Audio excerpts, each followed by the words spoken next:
قیامت والے دن ہاتھ گواہی دے گا، یہ ہاتھ یہ بیگانے ہو جائیں گے، یہ آنکھیں یہ بیگانی ہو جائیں گی، یہ زبان بیگانی ہو جائے گی، یہ پاؤں یہ بیگانے ہو جائیں گے، یہ ساتھ نہیں دیں گے۔ جن کو راحت دینے کے لیے، اس جسم کو راحت دینے کے لیے لوگوں کا مال لوٹ کے بہترین گھر بنا کے، بڑے بہترین بچھونے بنا کے، ایئر کنڈیشن لگا کے، نرم نرم بستروں پہ اس کو جا کے سلا دیتے ہیں، بالکل یہ جسم جو ہے مخالف ہو جائے گا۔ اب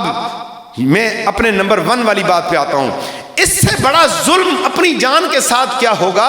کہ جس جان کو تم نے دنیا کی معاشرتی اور اخلاقی جرائم کے اندر ظلم کی داستان رقم کر کے اس ظلم کو اپنے جسم کے اوپر لے لیا، اور اس ظلم کی کہانی کب مکمل ہوگی اور سٹارٹ کب ہوگی تمہارے اوپر؟ جب اللہ کی پکڑ آنی ہے، اللہ کا عذاب آنا ہے۔ دنیا میں وہ عذاب مختلف رنگ میں آئیں گے، لیکن سب سے بڑا عذاب آئے گا جب روح نکالی جائے گی، جب روح کے لیے جناب اسرائیل علیہ السلام یا ان کے ساتھی تمہارے سامنے آئیں گے۔ سب سے بڑا اس وقت تمہیں ایک اتنی بڑی رکاوٹ تمہارے سامنے آ جائے گی، اور پھر تمہارا ظلم جو ہے تمہارے سامنے ڈھانچے کی شکل میں، باڈی کی شکل کے اندر سامنے کھڑا ہوا ہوگا، اور پھر اس وقت تو بولنا چاہے گا، زبان بول نہیں سکے گی، تو بولنا چاہے گا، تو بول نہیں سکے گا، تیری آنکھیں دیکھ کے ان کو گھبرا جائیں گی اور تیرا دل پھٹ جائے گا۔ اور مولا علی فرماتے ہیں کہ جب روح پرواز کرتی ہے، جب جان نکالی جاتی ہے، 1000 تلواروں کے زخم جو جسم کو لگتے ہیں